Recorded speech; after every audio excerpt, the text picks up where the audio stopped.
My name is John Mutua. I work at the Institute of Economic Affairs as a programs coordinator. And so today we have the program on that's called Popular Economics. And so this program is one of the 6 programs within the Institute of Economic Affairs. And what the program does is basically to advance discussion on topical issues within the economy, particularly through the lens of economics. So this is obviously one of those, and it's aligned obviously to the Institute of Economic Affairs goals, particularly the goal on advancing debate and dialogue on public policy issues. So this morning I'm joined by 2 of my colleagues, Vivian Ochola and Maureen Baraza, who will be taking us through the 12 facts on the housing sector and the implication for the housing levy. So they will spend about 20 minutes apiece to take us through these facts. And then, of course, thereafter, we'll open it up for plenary, for Q&A session. So, of course, just to mention, obviously, this is obviously an issue that has been discussed quite a bit in the public square, in the media, and all. But I think what has been missing in this discussion is that connection of issues related to the housing levy, connecting that to the housing, the challenges or problems within the housing sector in Kenya. So we believe that through this discussion today, this morning, or this webinar, that we'll be able to make those connections. But before we proceed, as the presentation is going on, feel free to share whatever comments or questions through the chat box. But obviously, during the plenary session, we'll also give you an opportunity to ask your questions verbally. So without further ado, I would like to welcome Vivian. So Vivian will go first, and then Maureen will follow thereafter. So thanks, and karibu, Vivian. So today we'll be focusing on some 12 facts on the housing sectors and the implications for the housing levy. So this is just the outline. We'll have the background of the housing sector in Kenya and how it is distributed, then the facts, then the conclusion, then we'll have the session of question and answers. Now, let's go direct to our fact or the background. So Table 1 basically shows the computation of houses per capita, and we'll be able to get the facts from these charts and these tables as we progress. So from the table, we are able to see the second row shows us the population in Kenya as distributed in urban and rural areas. By 2024, there were 16.37 million people in urban and 35.15 million people in the rural area. Then the 16.3 represented 31% of the total population, and the 35 million represented 68.21% of the rural population. Then number of households in urban were 38.6%. That is now arrow 4, sorry. Number of households in the percentage of households in urban were 38.6% as of 2024, and number of households in rural were 61.4% as of 2024. The number of houses were 5 million in urban and 8 million, 0.5 in the rural setup. Then houses per capita. Also, this is computed by simply dividing the number of households divided by the population in that particular area. So in the rural, there were 3 houses per person. In the urban, sorry, then for the rural, there were 2 houses per person. So that is an indication that urban had so many houses per person, or so many houses with fewer people. hence giving us an indication that the rural, that housing is a rural problem because there were so many people in one house. As you can see in the average household size, we are able to notice that in urban, there are 3 people in a house. There's average of 3 people in a house, while in the rural, there was an average of 4 people in a house. So that's an indication that the rural area has so many people in one house. That is as of 2024, according to the Kenya Housing Survey report. Next. Now we have seen the distribution of housing both in the rural and in the urban. Now let us see how people access those houses. Now the tenancy status and residence. So if we look at our data or our table, we're able to notice that in Kenya, 61.3% of the population owns their houses. The houses they live in, they own them. Then 33.4% rent the houses. And going deeper, we are able to notice that in the rural setup, 85.5% own their houses, while 22.8% own in the urban setup. So this can be attributed to many factors, like, for example, in the rural areas, people prefer to build their own houses because land is readily available. People have land. It is also cheap in the rural setup. And also, since someone maybe, most people in the rural setup, they engage in agricultural activity, one may prefer to have a home where he or she has the land to cultivate. So many people in the rural area prefer to build their own houses as compared to urban. A reason why most of the urban people do not prefer to own, one of the things we notice in the urban setup, the cost of land is really high. So many people prefer not to own, but rather to rent. Because if you come to those who rent in urban area, there are about 72.3% of people prefer to rent or lease their houses. So that shows that in urban areas, people prefer to rent because owning a house comes with some extra costs like cost of land, cost of labor, cost of construction materials, which are a bit high or expensive in the urban setup. Then another reason why in urban people could prefer to rent instead of owning is because many people come to urban area because they are looking for job and they are always on transition. Someone can be transferred from this place to another place. So urban residentials are normally just temporary. So people prefer just to rent for that period they are in that particular urban setup. Then when they move to another place, they'll also prefer to rent. But rural areas, they prefer to own because that is their home and they prefer to have their own home and even that privacy, having your own land. Next.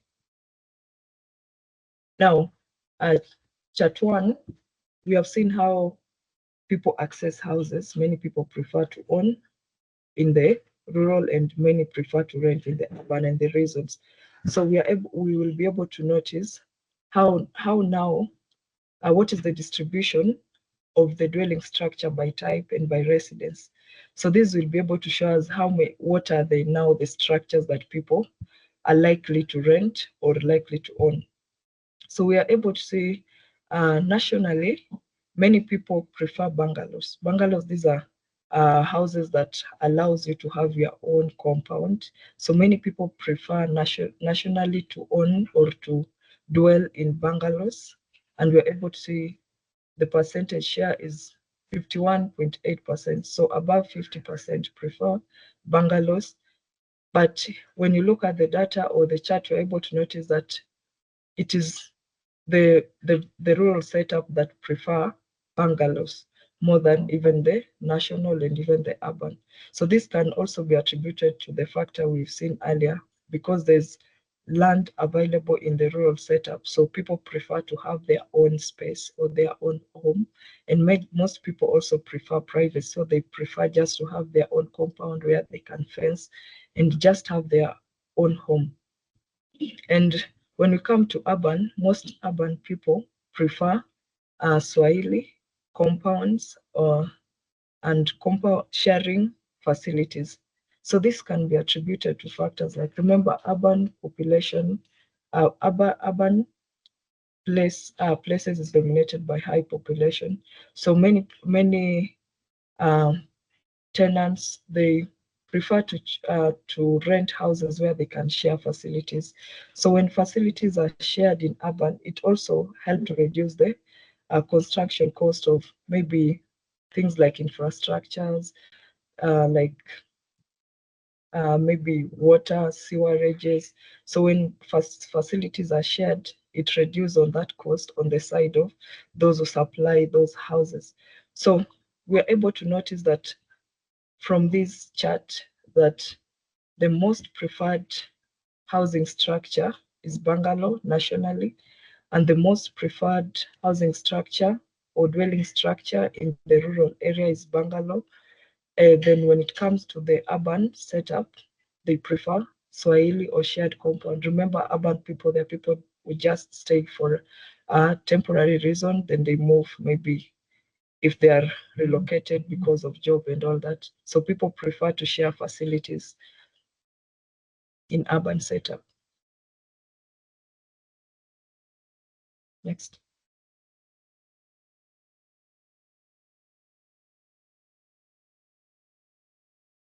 Now, we have seen the most preferred dwelling. Now let us go to rent to household expenditure. By 2024, how much a percentage were Kenyans spending on rent to the other household expenditure? So we are able to see that overall in Kenya, 29.6%, the rural area spent 29.6% share of their income on rent, while the urban spent 38% of their income on rent. Now the total, all the people in Kenya spend an average of 36.9% of their income on rent. So we're able to notice from different countries how it is distributed. So let us look, for example, if you look at Wajir country, just the first, on the first table, Wajir County, people, we are able to notice something, that rural setup spend a greater percentage of their income on rent as compared to the urban setup. So this can be attributed to factors like in rural setup, people often have low income. So when you calculate the percentage they spend on rent relative to their income, it becomes high. So for example, let's assume maybe someone in Wajir urban is earning 40,000, while someone in Wajir but is in the rural setup is earning about 10,000, 15,000, for example. You'll realize that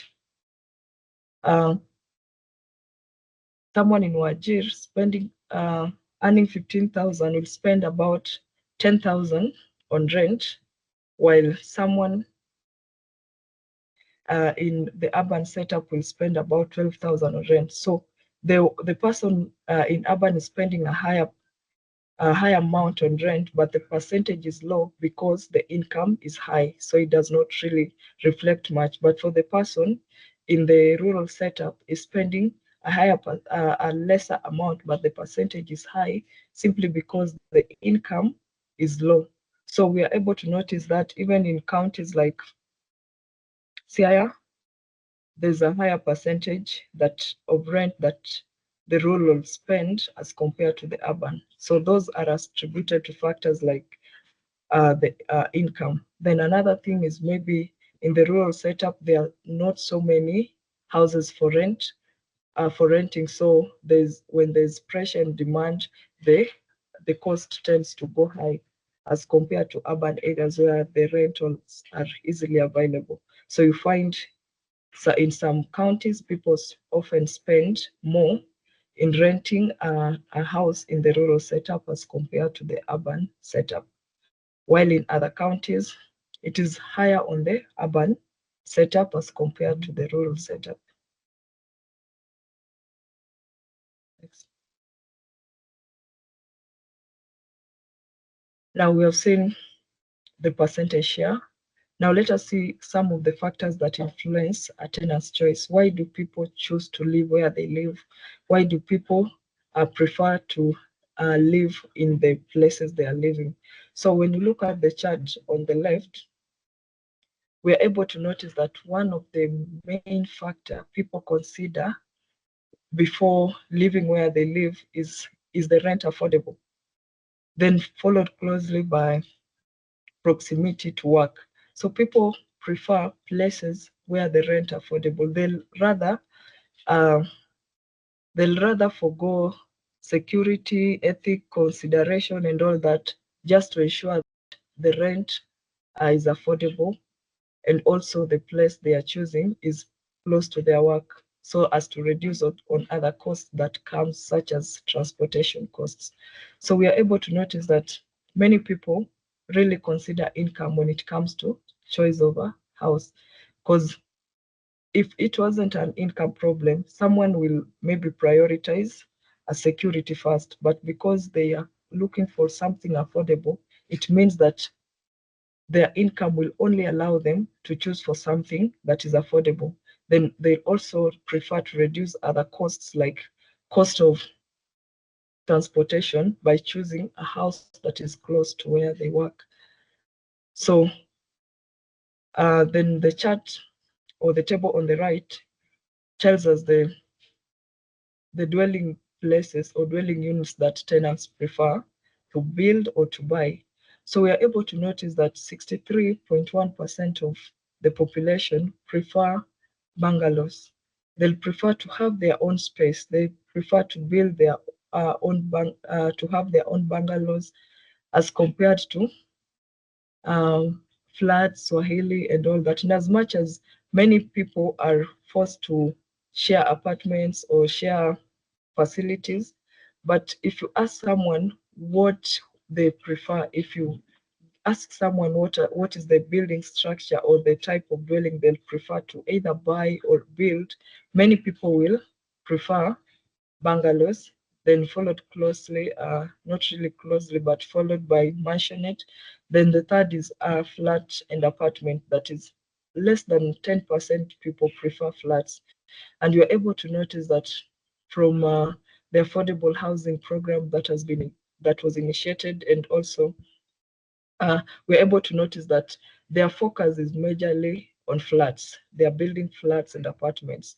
But when we look at the demand, people really prefer bungalows. So it's like they are trying to alternate or trying to change the preference of people. But we are noticing that it is less than 10% people prefer flats, while the government is focusing on flats. So it's kind of conflicting, because many people would rather have build or buy bungalows, not flats.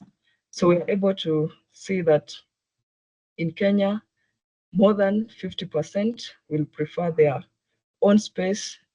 Many people love privacy. They'll prefer bungalows, they prefer mansionette, but not flats, as Swahili and others like Shanti and also Manyata tradition. So I'll welcome my colleague Maureen to.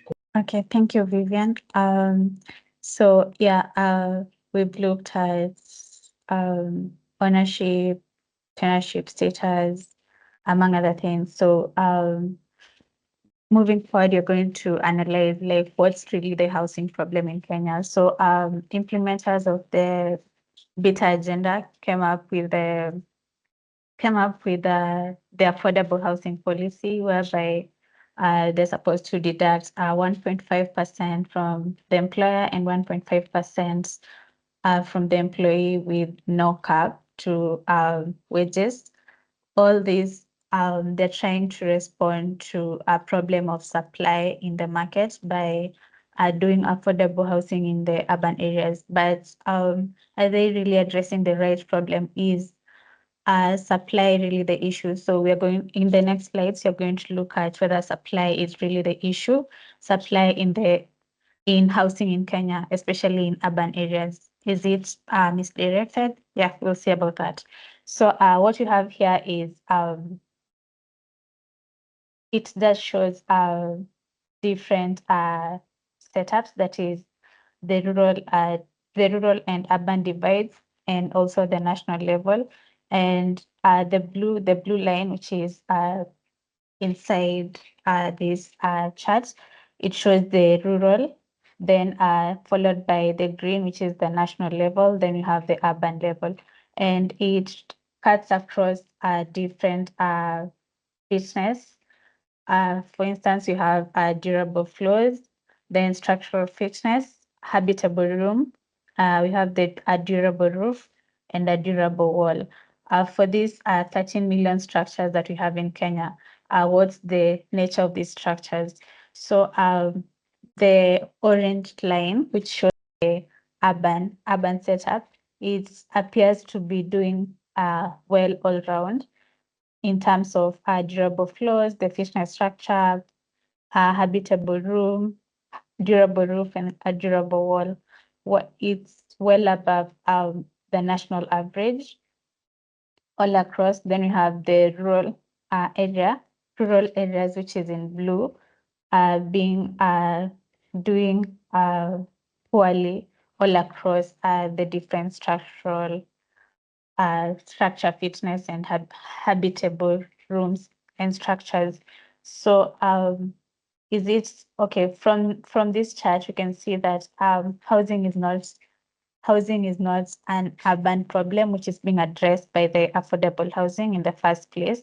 And also, yeah, we've seen at least 85.5% of houses in Kenya from the 13 million are owned by people in rural areas, and they own bungalows. But these bungalows, the fitness of these structures is the one that's questionable. So in this case, supply might not be the issue, but maybe the structural fitness, as well as, yeah, there's an urban bias, but maybe they should focus on the rural areas by improving the structures instead.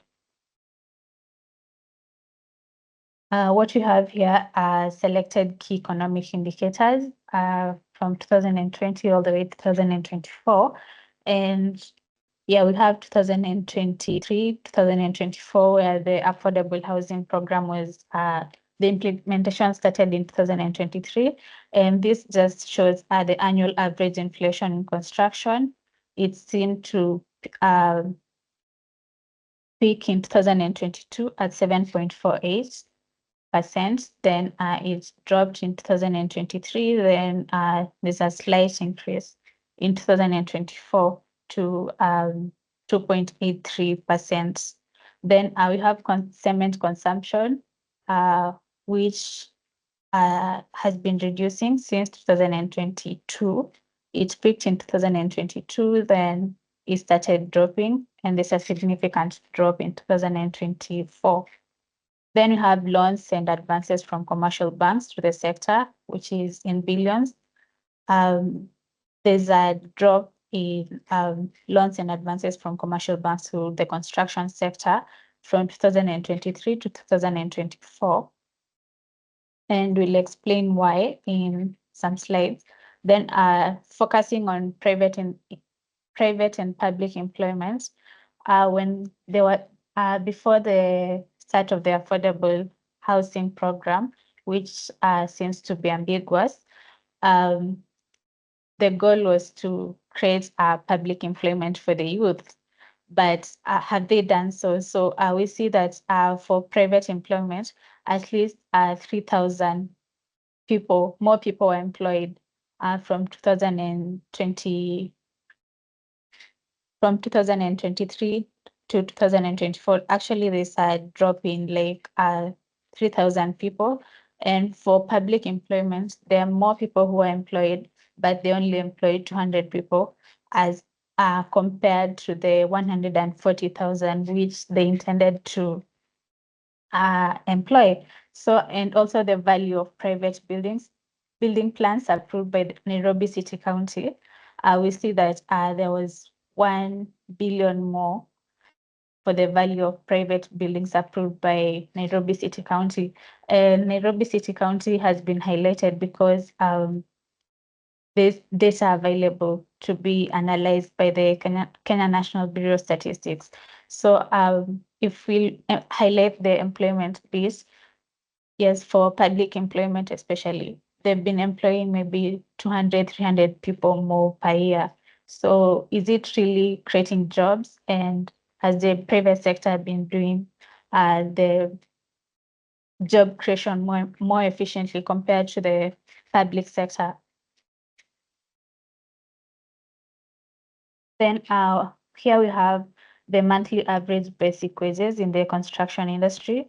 And it just shows a different category of workers, that is the unskilled, semi-skilled, and skilled. Then we have the per capita income for 2024, which we computed to get the per capita monthly income for 2024. And looking at these wages, some of them have been increasing by maybe 1,000, 2,000 shillings for the unskilled, semi-skilled, and skilled. And we try to look at whether the wages are above or below the per capita income. So focusing on the per capita monthly income for 2024, that is the 25,788.33.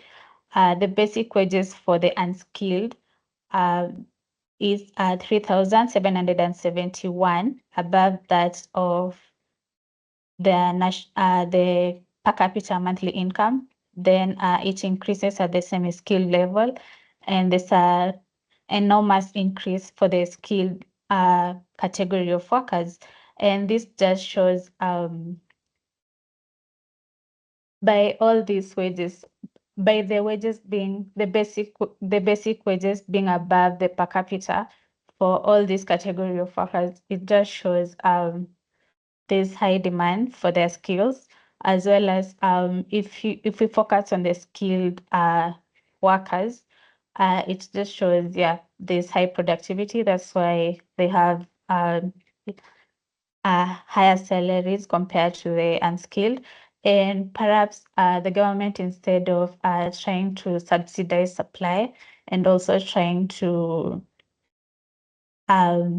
build houses, maybe they should focus on increasing the skill of these construction workers, because if they are only creating 200 jobs per year, then they should leave it to the private sector, which does maybe they create maybe thousands of jobs in a year. What you have here is the number and value of private buildings completed in Nairobi County from 2020 all the way to 2024. And on column 1, it's just the year from 2020 to 2024. Then we have the number of new private residences that were done in Nairobi County, then the value and the average cost. And from this, the average cost increased in 2022, 23, then it reduced in 2024. And the average cost in terms of value for the private residences that were built in Nairobi County seem to be around 6 million. Then what we have here is the number and value of residential buildings completed by the National Housing Corporation and the State Department of Urban Housing Development from 2020 and 2024. Initially, we had the National Housing Corporation, which was doing houses. Then the State Department of Urban Housing Development was implemented. And what we can see from this data, if we look at 2020 specifically, the National Housing Corporation did an average house at 745,167 shillings compared to the State Department of Urban Housing Development, which did an average house as 21 million, which looks like an anomaly in the data. And going forward, we see that all the houses have been ranging as 1 million, 3 million in 2023, and 2 million in 2024. So from this, if we go by maybe the 2020 numbers, then National Housing Corporation built houses at a lower cost compared to what the State Department of Urban Housing Development is currently doing. And also, it beats logic that two parastatals, that is the National Housing Corporation and the State Department of Urban Housing Development, are playing the same role of doing affordable housing. And yeah, perhaps one of them, that is the National Housing Corporation, can do it more efficiently and at lower cost, which saves the government resources. So after all this analysis, these are our recommendations and conclusions from what we've seen. So from the data, it's clear that the average cost of new houses have been dropping. We've seen both for Nairobi County and also for the national level from the data from the National Housing Corporation and the State Department of Urban Housing Development. Then the average cost of public houses being built have been going up. Yes, the new houses in Nairobi County, they've been sort of dropping. Then, yes, some houses, the cost of what the affordable housing have been doing, the costs have been going up. So, which beats the logic of them trying to build affordable housing for, trying to redistribute maybe income and trying to, because they're targeting low income earners. But for what number of years are you going to pay for a 4 million house as maybe a mama mboga and a boda guy? Yeah. And also we conclude that subsidy should be on the demand side. Currently, they are subsidizing products by the producers, that is the supply side, by maybe implementing tax waivers or maybe cutting on taxes on imports for the intermediate products that are used in production of materials and goods that are used in construction. So it beats the logic since, okay, the goal is to help the low income group to get houses. But then if you're subsidizing the supply side, it leaves the demand side, the person who's supposed to buy the house or build a house at a problem, because they'll still be paying more for the products, or they'll still be paying more for a house, which might take them their lifetime to pay and get maybe a mortgage or a house. Then housing seems to be an income problem. So we've seen the structural fitness, okay, in urban areas, because we have high income earners, we have high land rates, we also have like little space, and also the preference for sharing facilities. So we redistribute risk in terms of cost for urban areas. That's why people prefer flats and apartments, and also they prefer renting or leasing, as you've seen in the data before. So by saying this, housing is an income problem instead of a supply problem. The issue is maybe subsidizing demand and also trying to increase incomes for people so that they can have maybe better housing quality, and also, yeah, by having an income that can enable them to buy like better products for construction, even if it's roofing, cement, and all that's needed in construction. Then we have an urban bias in the implementation of affordable housing, because, okay, they're trying to do away with slums, because they say slums in urban areas is a market failure that the government is trying to correct. But if the private sector is doing it much better and more efficiently, why is government intervention needed in the first place? And also, we've seen the structural fitness in urban areas is much higher, and people have a preference for renting houses. So why are you forcing them to own houses through the Boma Yangu initiative? Or because if we look back at the data, most people might be owning houses in the rural areas. So is it an efficient use of resources to build houses and maybe try to sort of force the urban dwellers to own these houses, given the nature of work and also the sedentary lifestyle that urban dwellers have? Yeah, thank you. That's the end of my presentation.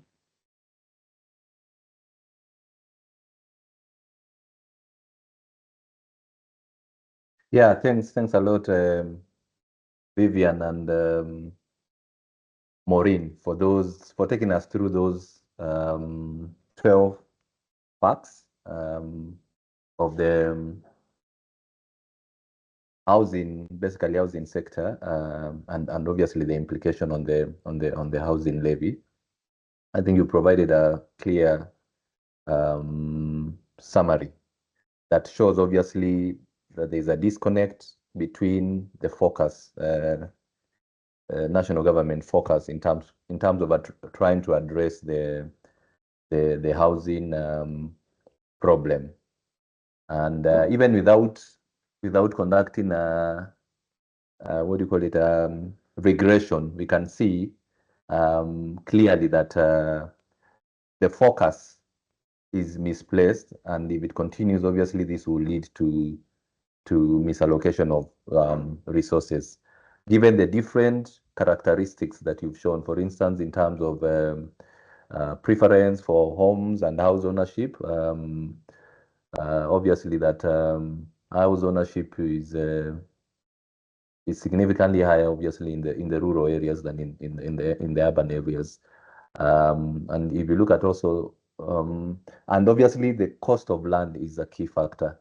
And then the other issue is that when you look at things like factors influencing tenants' choice of housing structures or dwelling units, again, you see income is very integral in that regard. So clearly buttressing your point that the issue of housing or addressing housing problem is indeed an income problem. And then maybe the focus, as you mentioned, should go towards looking at the structural fitness as you've shown. Obviously, it's better in the urban areas than it is in the rural areas, and there are also factors that contribute to that. Yeah, so those are a few points that I picked from the various facts that the two speakers have shared. And so without further ado, what I will do is now open it up for questions from our participants. Feel free to put up your hand. You can use the icon there for raising your hand. or if you prefer sharing your comments or asking your question through the chat box, feel free to do that as well. So far, I don't see any question in the chat box. Neither do I see any comment in the chat box. Okay, so there is one quick one from my colleague Steve Jairo.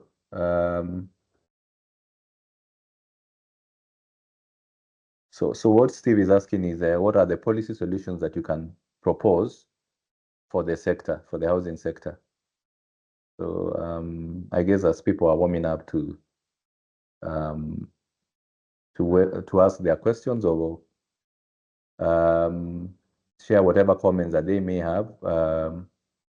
Even if you have something that maybe contradicts what has been shared, you're free to air that. But yes, Maureen and Vivian, maybe Maureen, you can respond to Steve's question. Thank you, Steve, for your question. So, yeah, what are the policy solutions that we can propose for the sector? First of all, just going back to basic economics. What's the role of government? The role of government is in providing public goods, but is housing a public good? It's a private good. So, and also, is there a market failure that was identified that needs for the government to intervene in provision of housing? I don't think there's this market failure that exists, and slums are not a reflection of market failure. So by saying that, I think the government should try to look at the data provided by the Kenya, the housing survey report, the 22-23, the Kenya housing survey report, and also data from the economic survey 2025, which clearly shows housing is not a supply problem. It's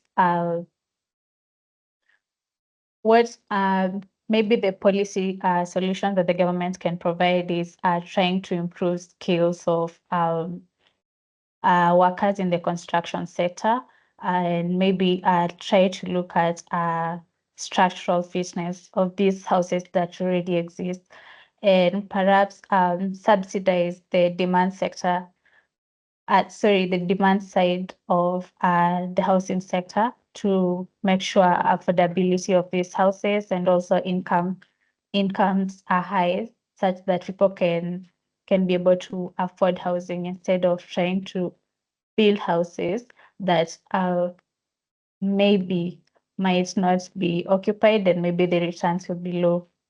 Thank you. Vivian, do you have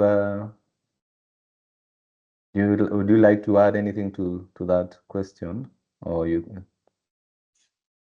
Okay, thank you. I'll love to add something. If you look at the Economic Survey 2025, the allocation to the housing project, it was about, for 2024-2025, it was about 86 billion.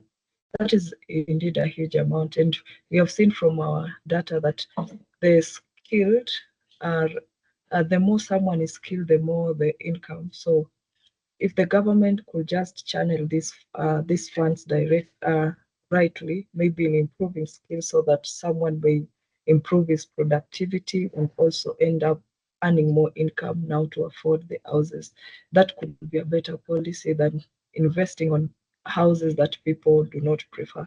Then the second thing is also, we have seen that the problem of people is income. Now, if the government could just use this amount to maybe give vouchers to people to own their, or to buy, and also even to construct their own houses, maybe giving this cash in form of vouchers so that people could just meet their demand, not retailing the government giving people houses that they do not prefer to live in. For responding to Steve's question on some of the policy solutions. Okay, I see one additional, maybe there are two questions from from Emmanuel, who's also a colleague at the Institute of Economic Affairs. So far, I don't see any hand raised. So I'll read out Emmanuel's question. So what he says is that after traveling through Jogoo Road and observing the number of attempts that Kenya has made to develop public housing, is appalled. So that's basically a comment. So he says we don't even see our own failures, though they are repeated again and again. Yeah. So I mean, just that's a comment from Emmanuel. In a way, obviously, supporting some of the things or points or facts that have been shared by both Vivian and Maureen.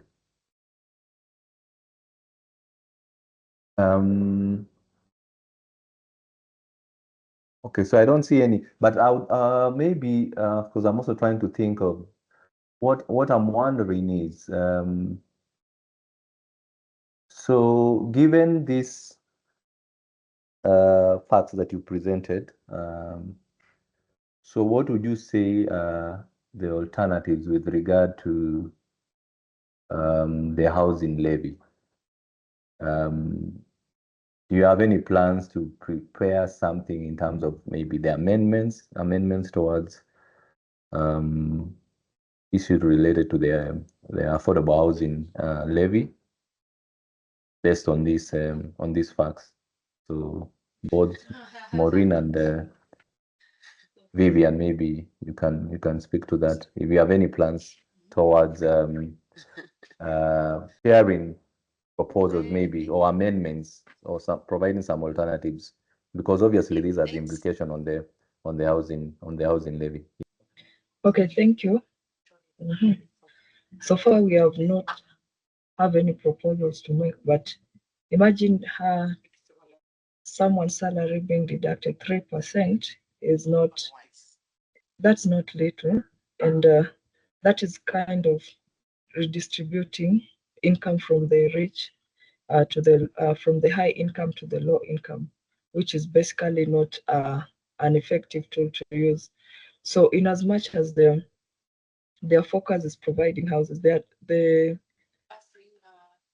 salaries are being deducted, but the people they're deducting their money are not interested in this house. So that policy is a mismatch. It is really a mismatch. So maybe we can think about it and see how some of the recommendations we can give so that it is redirected properly. Do you have any? Yes, Maureen, would you also like to weigh in? Of course, as both the speakers prepare their final remarks, I mean, I don't see any further questions or any question in the chat box. Of course, just to reiterate, yes, we will post this presentation immediately after this webinar. We'll post it on our website. So feel free to interact with the information that was shared, just to digest it some more. And of course, if you have any questions, you can write actually to the IEA. Of course, as you can see from the slides, our email address is admin@ieakenya.or.ke or askyoureconomist@ieakenya.or.ke. Given that there are no questions in the chat box, then I would like to invite our two speakers to make their final remarks. We'll start with Vivian and close with Maureen. Okay, thank you very much. So we have seen basically from the facts that we have discussed that one thing is clear, that Kenya housing crisis is not just about the units or the number of houses, it's about income. So many Kenyans simply cannot afford decent housing, not because there's a shortage that the government is trying to consider, but because their incomes are low. So our key takeaway, or something we need to consider, is before we build houses, we must build the incomes first. And policies should be designed to reach that target, building incomes before building the houses that people literally cannot afford. Yeah. Otherwise, thank you very much, and thank you for watching and listening. Yeah, thanks, Vivian. Maureen. Thank you, John. First and foremost, I like to say that government's intervention in the housing sector is misdirected, and also, including the subsidy that they're giving to the supply side is also misdirected by trying to build houses that maybe the private sector could efficiently do it. Yeah. Um, I think they should just stick to providing public good and leave the private goods to be provided by the private sector. And also, um, yeah, just to add to what Vivian has said about housing being an income problem, and also the government trying to look at the urban bias. You can see the housing per capita and also the structural fitness was also on the rural side. So the policy itself is misspecified, and also the subsidies also misdirected. So this is something that the government should carefully look into before they continue doing this, because it might end up being a white elephant in the end. And these are resources that the opportunity cost of maybe building houses could be maybe more schools, maybe more hospitals that the government could do instead. So thank you everyone for attending the webinar. And please look at the IEA's website for more of such discussion. Thank you. Have a nice afternoon. Okay, so thanks again to both Vivian and Maureen. So please help me to appreciate them. So I mean, clearly from this, I guess it's something that we may need to digest some more, but no doubt they have shared the important facts that we can carry on with in our various spaces to basically provide some informed discussion around this issue of the housing problem in Kenya and that connection to, I mean, the implication basically